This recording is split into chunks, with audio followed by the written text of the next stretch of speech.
मेरे दोस्तों बुजुर्गों, अल्लाह रब्बुल आलमीन আমার নবীর শান, আমার নবীর মান এখানে বর্ণনা করতেছেন।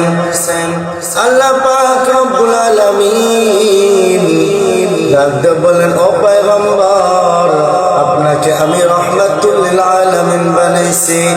ওয়া মা আরসালনাকা ইল্লা রাহমাতাল লিল আলামিন। আল্লাহর পয়গম্বরকে আল্লাহ রব্বুল আলামিন সারা বিশ্বের জন্য রহমত বানাইছেন।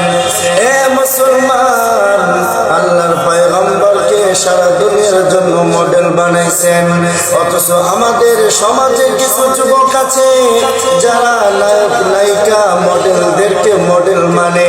এ মুসলমান, আল্লাহ রব্বুল আলামিন অপর আয়াতে বলেন, লাকাদ কানা লাকুম ফি রাসূলিল্লাহ উসওয়াতুন হাসানা লিমান কানা ইয়ারজুল্লাহা ওয়াল ইয়াওমাল আখির ওয়া যাকারাল্লাহা কাসীরা।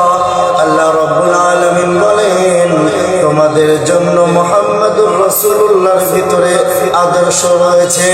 পয়গম্বরের আদর্শ ছাড়া আজ পর্যন্ত কেউ মুক্তি পায় নাই, তুমিও মুক্তি পাইবা না রে মুসলমান।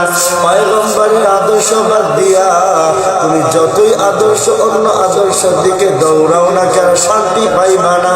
100% গ্যারান্টি শান্তি পাইবা না। পয়গম্বরের সুন্নাহর ভিতরেই শান্তি, আল্লাহর কোরআনের ভিতরেই শান্তি, হাদিসের ভিতরেই শান্তি।